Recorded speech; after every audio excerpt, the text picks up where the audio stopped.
xoay một bánh ơi.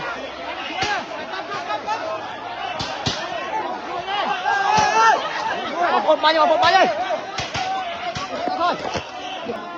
Lên rồi.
Thôi.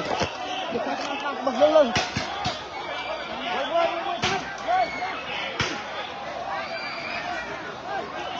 Thôi lên.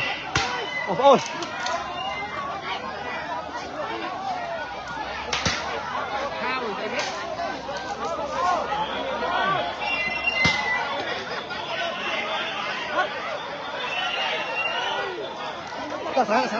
Sáng không?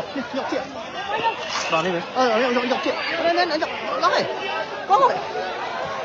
Ở đây là gọi là phải ca. Cho. Vâng. Là cái bạch sai không ổn. Tâm. Liên đến mà. Tâm định như mà.